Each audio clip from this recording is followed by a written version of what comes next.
پہلا سوال یہ ہے کہ کیا جوتا پہن کر قرآن مجید پڑھ سکتے ہیں؟ بالکل پڑھ سکتے ہیں، جوتا پہن کے نماز بھی ہو جاتی ہے، اور رسول اللہ صلی اللہ علیہ وسلم سے صحیح سند سے یہ بات ثابت ہے کہ رسول اللہ صلی اللہ علیہ وسلم جوتے میں ہی نماز پڑھے تھے۔ اچانک آپ نے جوتا اتار دیا تو صحابہ نے بھی پیچھے سب نے جوتا اتار دیا، تو رسول اللہ نے سلام پھیر کے پوچھا آپ لوگوں نے جوتا کیوں اتارا؟ کہا آپ نے اتارا تو ہم نے تو آپ کی اتباع اور پیروی ہی تو کرنی ہے۔ تو رسول اللہ صلی اللہ علیہ وسلم نے فرمایا مجھے تو آ کے جبریل امین نے کہا تھا کہ آپ کے جوتے کے نیچے کوئی ایسی چیز لگی ہے کہ آپ اس کو اتار دیں، مجھے تو جبریل امین نے آ کر اطلاع کی تھی۔ تو پھر صحابہ نے اگر مفہوماً بیان کیا جائے تو زبان حال سے یہ کہا اگر ہم جوتا پہنے رکھتے اور آپ جوتا اتار دیتے تو ہمارا تو ایمان ضائع ہو جاتا، گویا ہم نے تو آپ کے نقش قدم ہی پر چلنا ہے۔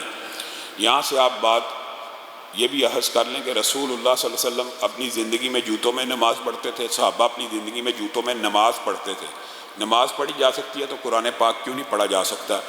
یعنی بنیادی طور پہ آگے یہ انہوں نے سوال کی وضاحت بھی کی ہے کہ جوتا پہنے ہوئے گاڑی میں بیٹھے ہوئے یا کرسی پہ بیٹھے ہوئے کہیں گھر میں بیٹھے ہوئے قرآن پڑھ سکتے ہیں، بالکل پڑھ سکتے ہیں، اس میں کسی بھی قسم کی کوئی ممانعت کی بات نہیں ہے۔ کرنسی کا کاروبار کیا جائز ہے؟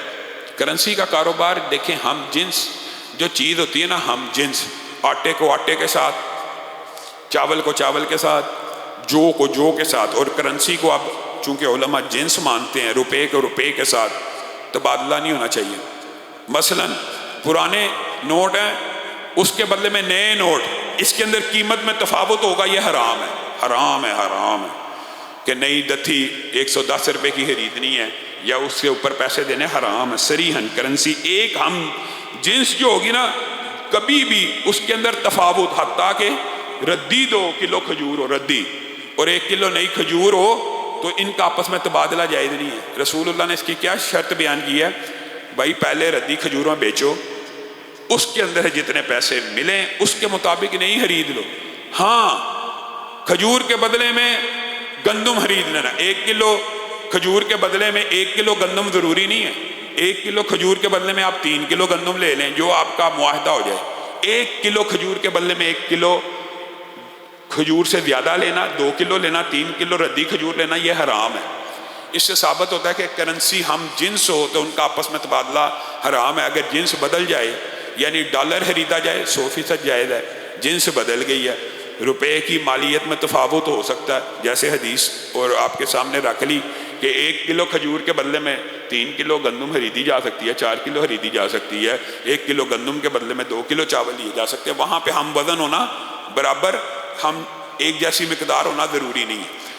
جب جنس بدل جائے تب مقدار ایک جیسی ہونا ضروری نہیں ہوتا۔ یہ عام فقہی کلیہ اور قاعدہ ہے کہ 1 ڈالر کے بدلے میں 280 روپے لینا جائز ہے، 1 یورو کے مقابلے میں 300 روپے لینا جائز ہے، 300 روپے کے بعد 1 یورو لینا، یہ کرنسی کا کاروبار جائز ہے۔ لیکن نئے نوٹ بیچنا پرانے نوٹوں کے بعد یہ صریحاً حرام ہے۔ ڈیجیٹل جو کرنسی ہے، اس حوالے سے جو میرا ذاتی رجحان ہے، ذاتی، کیونکہ یہ نیا جدید مسائل جو ہوتے ہیں اس کے حوالے سے علماء کی آراء فرق ہوتی ہے، میں ابھی تک اس کو جنس نہیں مانتا، کیونکہ اس کے پیچھے یہ جو بھی کرنسی ہوتی ہے نا، بہرحال اس کے پیچھے ایک حکومت کی اور ریاست کی ضمانت موجود ہوتی ہے۔ تو جو مضمون جنسیں ہیں یعنی جن کے پیچھے ضمانت موجود ہو، ان کا جنس بن جانا ایک الگ مسئلہ ہے، اور ایک انفرادی بندہ نیٹ کے اوپر ایک کرنسی لانچ کرتا ہے، اس کے پیچھے کوئی گارنٹی اور ضمانت نہیں ہے، اس کو غرر بھی کہتے ہیں۔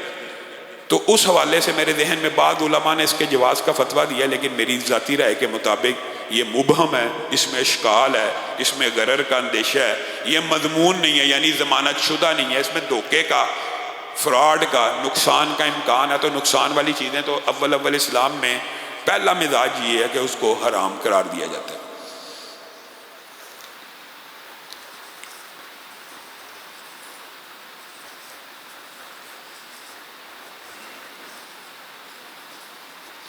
جو بندہ بیمار ہو دائمی، اس کے اوپر روزے کا فدیہ ہے۔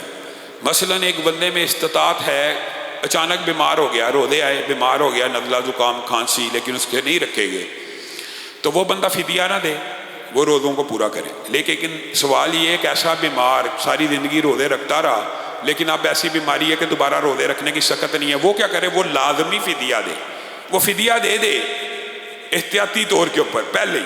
ہاں زندگی میں اللہ تعالیٰ اگر جب اس کو صحت دے، ان روزوں کو پلٹانا چاہتا ہے پلٹا دے، کیونکہ جب سکت واپس لوٹ آئے، جب طاقت واپس لوٹ آئے تب روزہ لٹانا ہے۔ لیکن آپ ایسے بیمار ہو گئے ہیں، بزرگ ہو گئے ہیں، آپ میں روزہ رکھنے کی استطاعت اور سکت ختم ہو گئی ہے، تو آپ فدیہ دے دیں، اس پہ کوئی کسی بھی قسم کا کوئی مسئلہ نہیں۔ ایک سوال یہ ہے کہ بلڈ پریشر شوگر کی مریضہ ہوں، جاب بھی کرتی ہوں، ہر روز ظہر عصر اور مغرب عشاء کیا ملا کے پڑھ سکتی ہوں؟ ہر روز نہیں پڑھ سکتے۔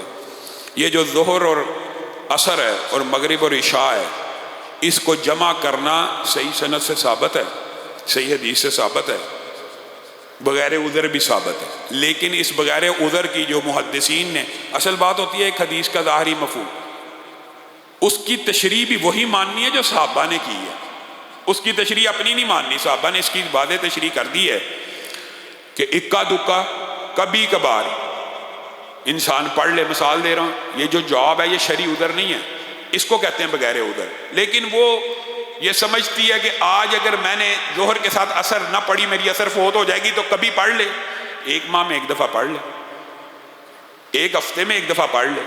لیکن یہ کہنا کہ میں ہر روز ظہر کے ساتھ عصر پڑھوں گی، تو ایسی جواب چھوڑنا بہتر ہے جس سے عصر کی نماز فوت ہونے کا اندیشہ ہو، یا ایسی جواب کو ترک کر دینا چاہیے جس میں انسان اسلام کے بنیادی اراکین کو ہی ان کے اوقات پہ ادا کرنے سے قاصر ہو۔ یہ جو فتوے آپ کو مارکیٹ میں ملتے ہیں کہ ساری عمر ظہر عصر کٹی پڑھی جا سکتی ہے، ساری عمر ہی مغرب عشاء کٹی پڑھی جا سکتی ہے، یہ فتوے باطل اور فاسد ہیں۔ اللہ تعالیٰ نے بندہ مومن کے اوپر 5 نمازوں کو 5 اوقات میں فرض کیا ہے۔ یہ تو آپ نے 3 نمازیں بنا لی، تو 3 نمازوں کا تو اسلام میں کوئی کنسیپٹ نہیں۔